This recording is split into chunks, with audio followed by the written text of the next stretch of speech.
WLEX-18 News. Going for 9. Tip-off between the Cats and Huskies in just a few hours. We're live in True Blue, Texas. Police admit Saturday's crowds were a little more than anticipated. Their plans for tonight. And Carroll County now dealing with a 3rd and 4th mudslide. WLEX-18 News at 6 starts now. Good evening, everyone. I'm Julie Dolan in for Kevin and Nancy. For those planning on celebrating outside tonight, it could be a wet one. Let's check right in with Chief Meteorologist Bill Meck. He's tracking your storm tracker forecast live. Bill? Indeed we are, and we are tracking, well, thunder showers that are out there. None of these have gotten close to severe limits yet, but the threat does remain, and so we are tracking again from essentially I-64 northward and 127 back to the west. We'll come in closer on the storm that's now passing just to the northwest of Lexington.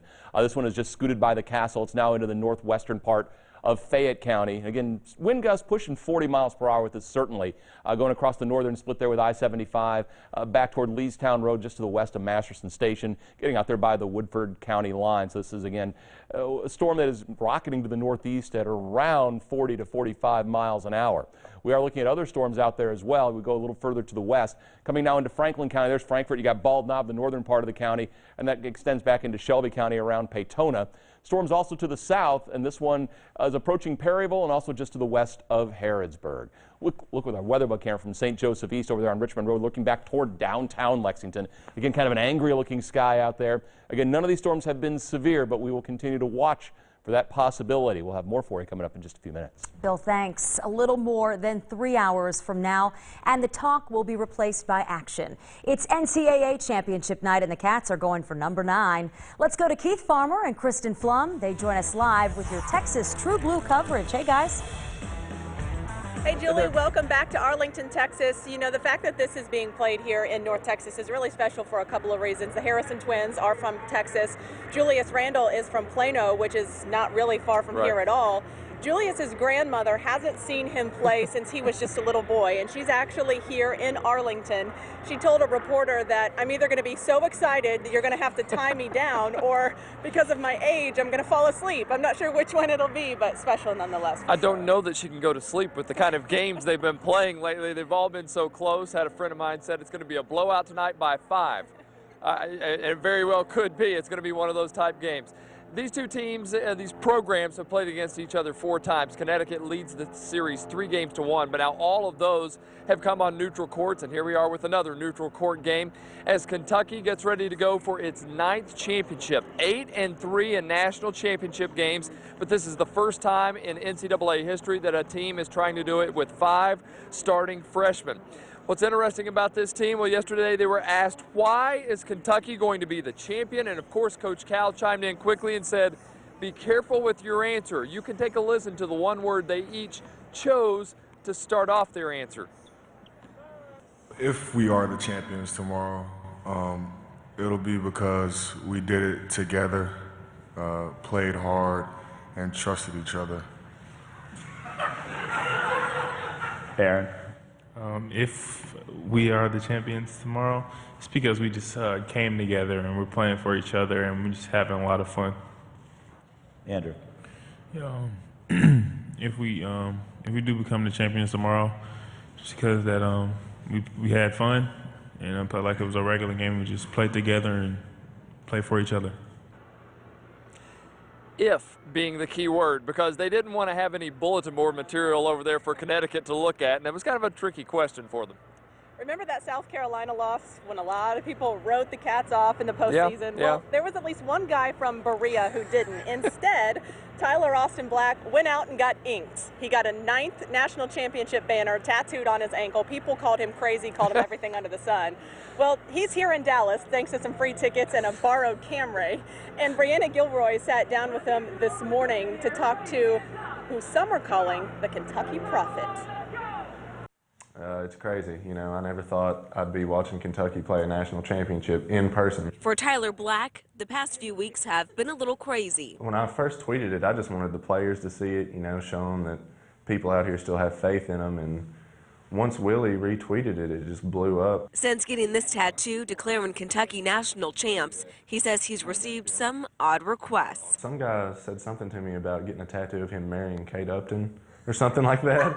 I don't know. I've got a lot of goofy responses, but yeah, people are asking me if I'm psychic and things like that. Black says he's not lucky and he's definitely not a prophet. I just wanted to do something to show the players that people out here still have faith in them, and show the fans, have a little faith. Covering the news in Arlington from the LEX-18 mobile newsroom, back to you.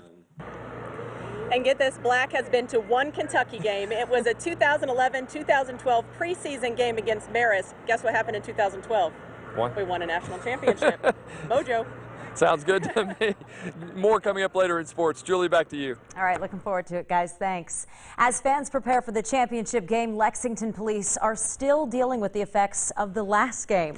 One office building in particular was turned into a crime scene this morning when bullet holes were discovered on multiple floors along Waller Avenue. LEX-18's Adam Weiner continues our coverage.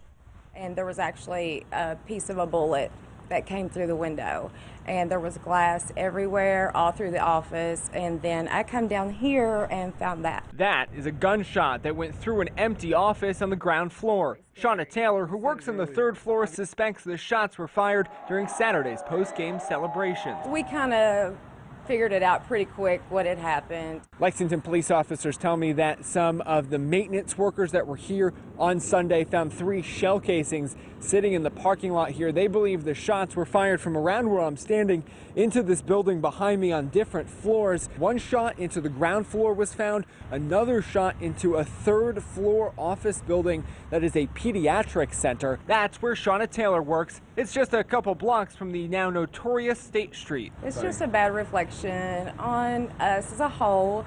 I love to celebrate too, but that's taking it a little too far. There's no surveillance cameras here, and Lexington police tell me that without it, landing an arrest will be unlikely.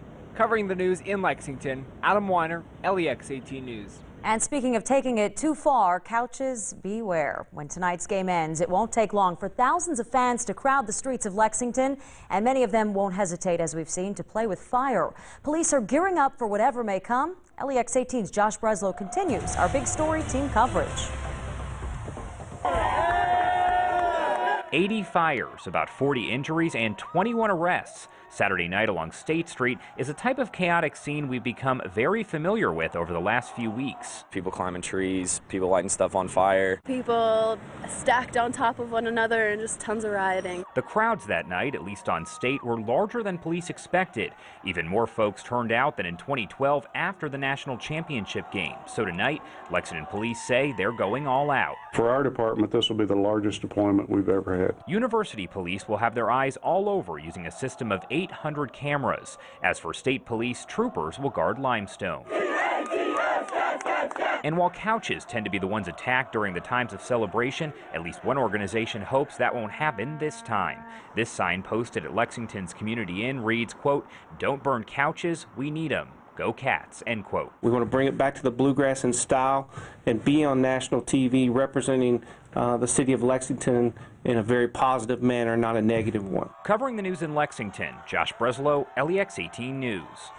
And tip-off is set for 9:10 tonight between the Cats and Huskies. Join us on LEX-18 Evening Edition at 7 as we continue our live team coverage from True Blue, Texas.